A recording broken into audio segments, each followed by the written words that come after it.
ஜெய ஜெய சக்தி கருமாரி, சிவ சிவ சக்தி கருமாரி. நமது சென்னையில் வில்லிவாக்கம், கொன்னூர் நெடுஞ்சாலை என்ற 2 பகுதிகள் உண்டு. அந்த 2 பகுதிகளின் பெயர் காரணத்தை ஒட்டிய வரலாற்றை இப்பொழுது காண்போம் வாருங்கள். பார்வதி தேவியின் திருமணத்தை ஒட்டி எல்லோரும் இமயமலையை ஒட்டிய பகுதியை, அதாவது வடதிசையில் எல்லோரும் சூழ்ந்தனர். அதனால் வடதிசை தாழ்ந்து தெற்கு திசை உயர்ந்தது.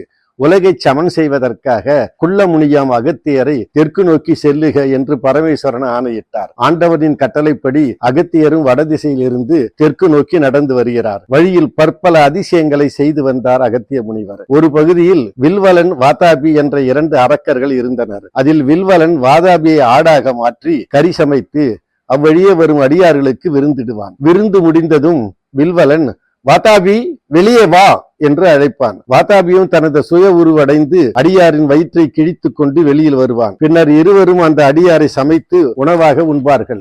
இப்படி பல காலங்கள் நிறைய அடியார்களை நயவஞ்சகமாக கொன்று உண்பதை வழக்கமாக கொண்டிருந்தனர் வாதாபியும் வில்வலனும். அகத்தியர் அவ்வழியே வரும்போது வில்வலன் அகத்தியரை பணிந்து தங்கள் இருப்பிடத்திற்கு அழைத்து சென்றான். அகத்தியரும் அவ்விடம் செல்ல வாதாபியை உணவாக கொடுத்தான் வில்வலன். அகத்தியரும் அவ்வுணவை உண்டார்.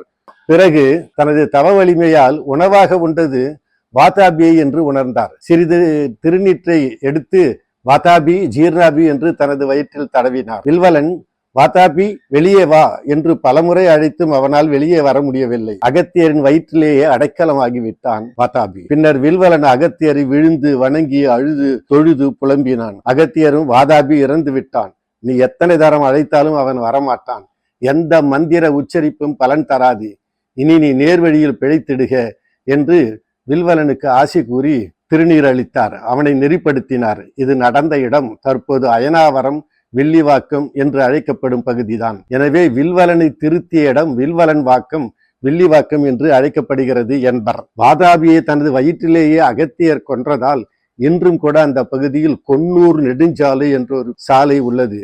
எனவே இங்குதான் வில்லிவாக்கத்தில்தான் வாதாபி அழிவும் வில்வலன் திருந்துதலும் நிகழ்ந்துள்ளது என்பர். தொடர்ந்து அகத்தியர் இங்கு சிவலிங்கம் வைத்து வழிபட்டதால் அந்த லிங்கம், அந்த ஈஸ்வரன் அகத்தீஸ்வரன் என்று அழைக்கப்படுகிறார். இன்றும் வில்லிவாக்கத்தில் அகஸ்தீஸ்வரர் திருக்கோயில் சிறப்புடன் வழங்குவதை நாம் அறிவோம். தொடர்ந்து காண்போம் வாருங்கள். நன்றி, வணக்கம். ஜெய ஜெய சக்தி கருமாரி, சிவ சிவ சக்தி கருமாரி.